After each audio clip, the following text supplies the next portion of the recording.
Sonic Unleashed, my favourite Sonic game and second favourite game of all time. I've been wanting to make a challenge run on this game for some time now, but I couldn't think of any good challenges. Then I remembered about the game's EXP system and upgrades you can find throughout the world in Unleashed. Then I decided this is how I was going to torture myself with this game. So here's how I went trying to beat Sonic Unleashed without any upgrades.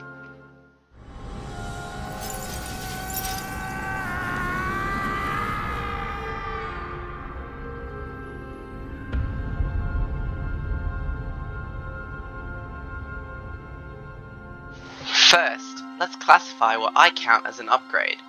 An upgrade is either when you use the EXP from defeating an enemy to level up either Daytime Sonic's or the Werehog's stats. Or it is one of the 4 shoes you can collect for Daytime Sonic, which permanently give him new abilities, these being the Stomp, Wall Jumping, Air Boosting, and the Lightspeed Dash. If I have to upgrade either Daytime Sonic's or the Werehog's stats, each level will be 1 extra point on the required upgrade uses. If I have to use one of Daytime Sonic's shoe upgrades, then each time I use the ability, it will be 1 extra point on the required amount of upgrade uses. Now that we both know what I am counting, let us finally begin the challenge. Apotos is a great tutorial for this challenge. Since Daytime Sonic doesn't get any of his upgrades until after the first Chaos Emerald is restored, it gives plenty of time to get muscle memory out of my brain so I don't accidentally use his upgrades. It also gives us plenty of easy levels to get Sun and Moon medals in. Keep in mind that unless the Sun and Moon medals become an issue, I will not be mentioning them. When we reach Night for the first time, this is where not being able to upgrade our stats will be an issue. For now, we will be fine, but while I'm going through Windmill Isle Night, let's see why not being able to level up the stats will be an issue. With the Werehog, there are much more stats to upgrade than Daytime Sonic's, but the 3 most important stats up for the Werehog are Combat, Strength, and Life. Strength and Life are pretty obvious. Without being able to upgrade them, I'll have to hit enemies way more, while they will only have to hit me a couple of times to kill me. However, the most important stat is Combat, which allows us to get new combos to get more damage onto enemies. But since we can't upgrade it, we are stuck with the starting combos for the entire game. This will be a huge issue later on, but for now, let's just focus on getting through Apotos and the first continent.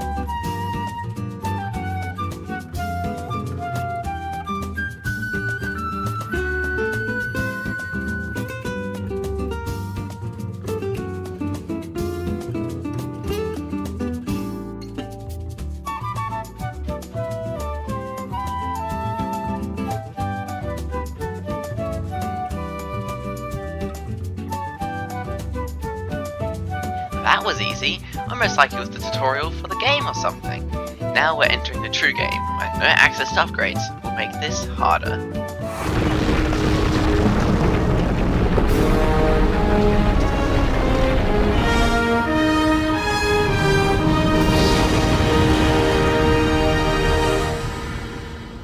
With the first continent restored, we make our way over to Holoska so we can get the day key for the Holoska temple. However, when we make it to the entrance stage, we are blocked from accessing Cool Edge Day by a door that can only be opened by stomping, which is an upgrade. So, is our challenge over at literally the first daytime upgrade? Well, I went exploring and used the internet to try and find a way to Cool Edge Day. However, my search was fruitless and I couldn't find anything. But I refused to give up, so I started to experiment myself in the game. I found one of Eggman's robots with a shield that had a spring on it. Normally, the bounce from this spring doesn't give you much height, however very rarely could cause this to happen.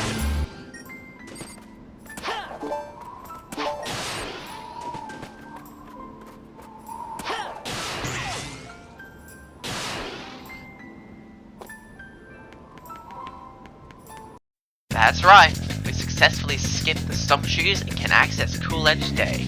Then my game crashed and corrupted my save file, so I had to play through the whole game again to make it back here and perform the skip again and finally play the stage. Unfortunately, this is where our luck ends. Throughout Cool Edge Day, there are many doors like in the entrance stage that have to be stopped for them to open. And unlike the entrance stage, there is no way I could find any way around it. There are so many places in Cool Edge Day that require the stomp to progress.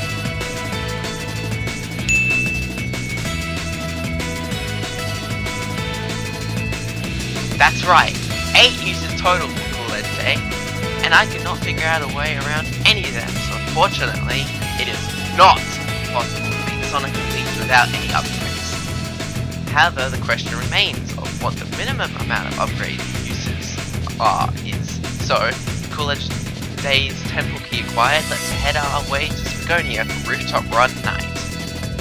It is here where we begin to run into an issue, as now the Werehog is starting to hit like a fly against an elephant. It's only going to get worse. The strategy for the Werehog levels is going to be avoiding every fight I can, since I don't need the EXP anyway. However, some avoidable fights I have to participate in, so I can get as many as Sun and Moon medals as needed. Apart from these new discoveries, Rooftop Run was a cakewalk, and we were able to get the temple key without much trouble. We now make our way to Chun Nan and to Dragoon Night, where the level was actually easier than I thought it would be, and it was quite easily doable. Now we reach the Dark Gaia Phoenix boss, which was surprisingly easy. I wasn't expecting it to be too hard, but it was easier than I thought it would be, but my limited move pool did make actually dealing damage a bit of a challenge. But luckily, the quick time events for the boss do the same amount of damage no matter what level you are, which made dealing with the boss a breeze. And with that, we restore the Chaos Emerald and finish the second continent.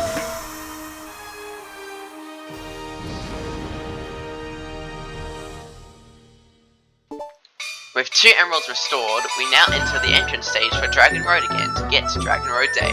However, we have an issue. To get to the stage, we have to not only perform an air boost, but also a wall jump up to where the air boost shoes are. So like skipping the stomp shoes, I went searching for a way around these. Now, unlike last time, I figured out how to skip the air boost shoes, so it was just a matter of getting up there without wall jumping. I figured out an area that was roughly at the same height as the platform I needed to get to, and with enough finesse with the spring, I got this to happen.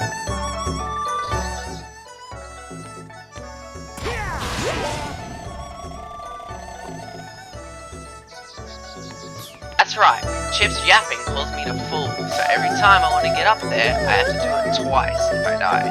Eventually, however, I managed to get up there and perform air boost shoe skip, and made my way into Dragoon Road Day.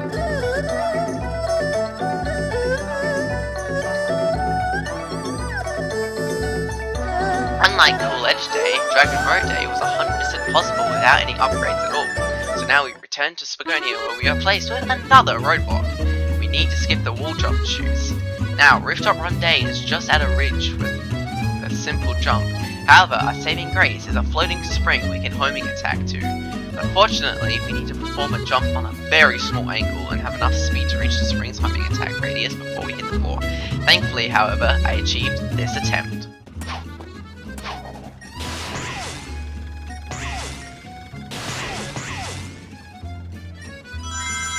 We have successfully reached a Rooftop Run Day. Within the level itself though, there are many wall jumping segments within. However, thanks to janky collisions at the first mandatory wall jumps, and a spring at the second, I am able to make it through both without wall jumping.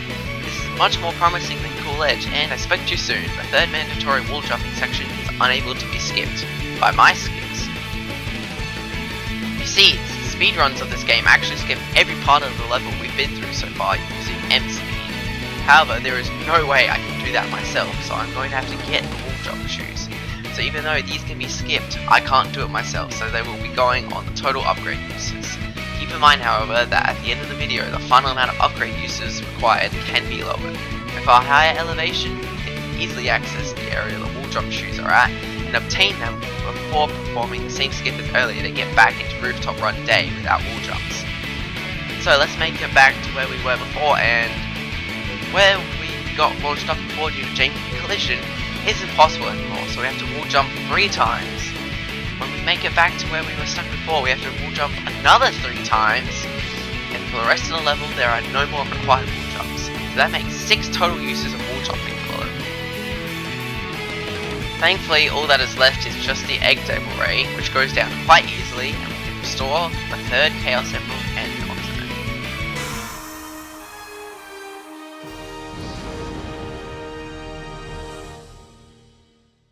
Unlike the last 2 continents, nothing eventful happened in this continent, as it was pretty short, only taking us to do Cool Edge Night. And unlike its day counterpart, no upgrades need to be used. used. I'm just starting to really struggle against enemies now as they increase in strength, and my inability to get stronger is hindering me a lot for the massive group encounters. I was able to get through them however, so all that was left was the boss Dark Moray, which wasn't too hard. I was just stupid during the fight.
Did I mention I S-ranked every single stage in this game, by the way?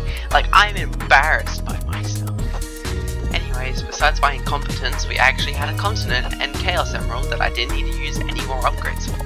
Hopefully we can keep this up for the remaining continents.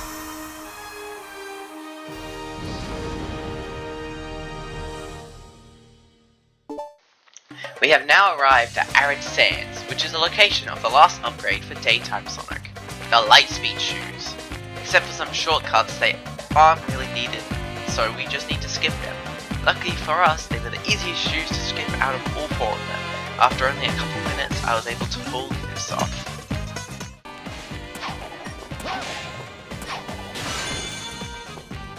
With the Lightspeed shoes being skipped, we are now able to enter Arid Sands Day, which has good news and bad news. The good news is that there was no mandatory use of the Lightspeed shoes on Arid Sands Day. The bad news being that we had to wall jump 4 times to beat the level. But with that stage cleared, I was able to move on and progress to Skyscraper Scamper Night. It was mostly easy, but unfortunately, for me, the level had 2 of the Titan mini-bosses, which both took so long to defeat.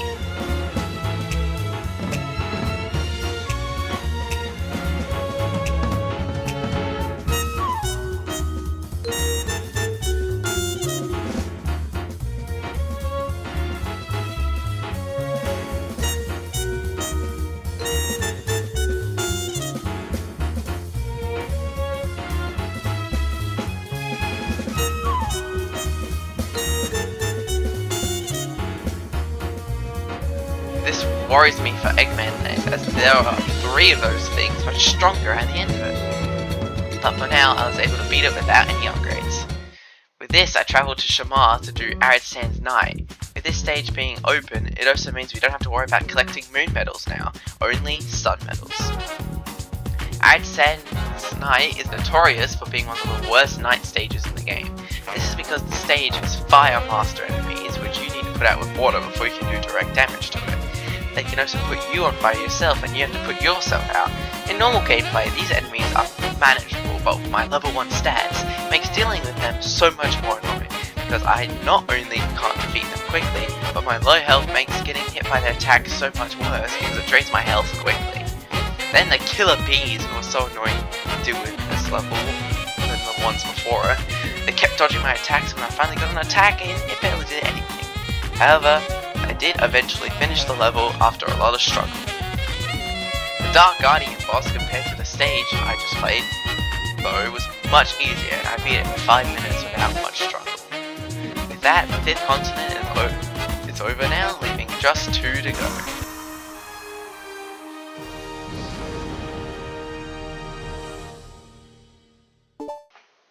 With the 5th continent restored, I made my way back to Empire City to do Skyscraper Scamper Day. It was going well until I reached the 2D section of the stage where I had to wall jump to continue. Then I immediately got roadblocked again and had to use a stomp to progress. Then as I continued playing the level, I suddenly thought of something. There is nothing story related at all in Empire City. I quit the stage and held on to the hope that as long as I got enough sun medals, I would be able to skip this stage altogether. So for now, the upgrades used in Skyscraper Scamper Day will not count unless I need to beat the stage to progress. The final amount of sun medals needed is 120, so I started backtracking to previous locations. This was so I could play the extra levels they have and get the amount of sun medals through them.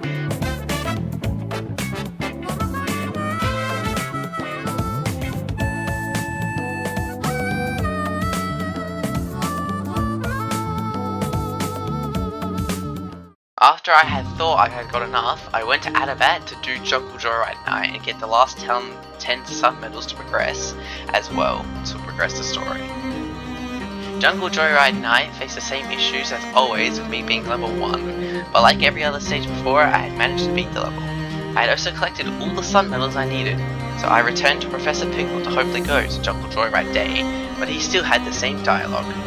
I still went back to Arid to try and get into the stage, but despite having enough medals, it was still closed. That means I have to beat Skyscraper Scamper Day. I got to the part I was at before, but instead of doing multiple wall jumps, I managed to get to the faster path by stomping, and then I stomped again where I had to before. I cut down the 5 uses to just 2, which I'm very happy with. The rest of the stage was easily doable without any more upgrade uses, so after that I finally went back to Arid and was able to get into Jungle Joyride Day. The stage goes without any mandatory upgrade uses for a while, but eventually the stomp button returns from Cool Edge Day, and like in Cool Edge Day, the button has no way around it, so that adds another 3 stomps to our total. Right at the end of the level is another button that adds another 3 stomps, then we have to do 6 more wall jumps to continue. Jungle Joyride Day by far gives us the most mandatory upgrade uses in just that one section at the end. Thankfully, the boss of this continent is easy and we are able to restore Chip's memories and the 6th continent with only Eggmanland to go.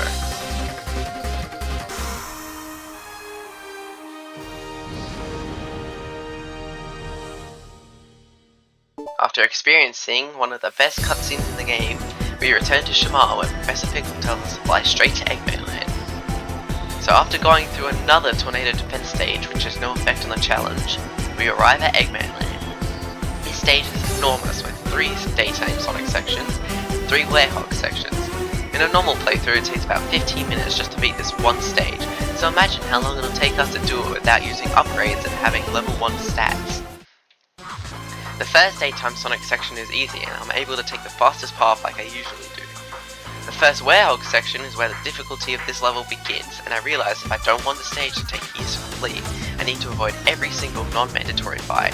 Thankfully there aren't many of those in Eggmanland, but at the end of the first section there is a mandatory fight, and the strength and the defense of the robots Eggman set up here is so much that I actually died a couple of times to it. After a few attempts, however, I managed to defeat them and move on to the next daytime Sonic section. Unfortunately, the second daytime Sonic section sees us having to do 4 wall jumps to progress. I took the slower path because that would make us wall jump less. Now, you might see these boxes here and think you're going to have to stomp here. Nope, you can very slowly destroy them one by one. The rest of the daytime Sonic second section is quite easily beatable without upgrades. The Werehog's second section is actually the easiest at level 3 for this challenge. Most of its challenge comes from platforming rather than combat, so it was easy to avoid every fight and just make it through. Daytime Sonic's final section is quite easy until we have to wall jump twice to make it through, but for the rest of Daytime Sonic final section it is just like playing it like normal. I can't take the fastest path at the end, so the first time in years I'm actually seeing the normal path that Werehog takes instead of the fast one.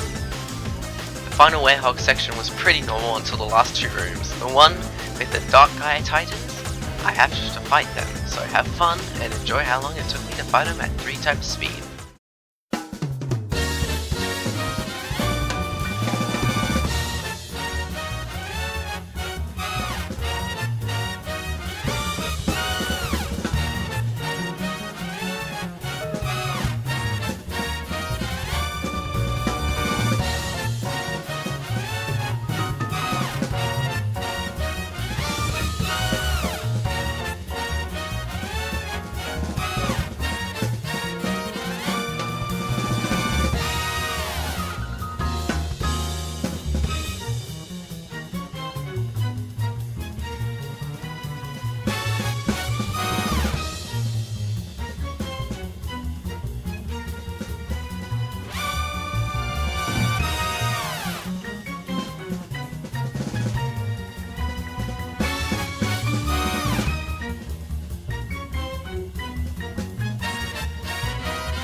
Well, that was a long fight.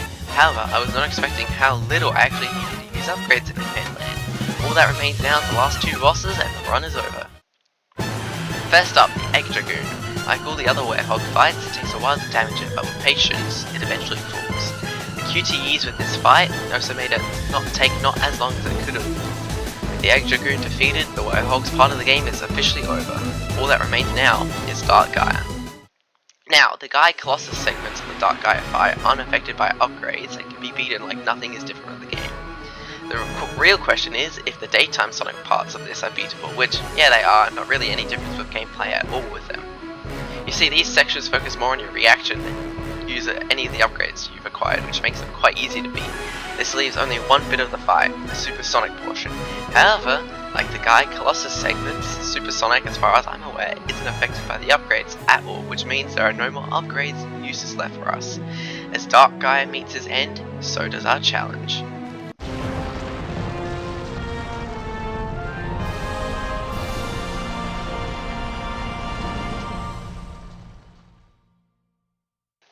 So, is it possible to beat Sonic Unleashed without upgrades? No! But what we have proven is that it is possible to be Unleashed without the air boost, it is possible to be Unleashed without the lightspeed dash, and it is possible to be Unleashed without leveling up Sonic's stats at all. The only 2 things that were impossible to be Unleashed without is stomping and wall jumping. To beat Sonic Unleashed, it takes 16 stomps and 22 wall jumps, making the total amount of upgrades used 38. I'm sure that with speedrun skips and tech, it is possible to lower this number even further, but I am not advanced enough at the game to pull it off. I do not recommend playing the game like this, as it ruins almost every night stage as you lose one of the best parts of the Werehog, being the combos. Anyways, thank you for watching, and have a good rest of your day.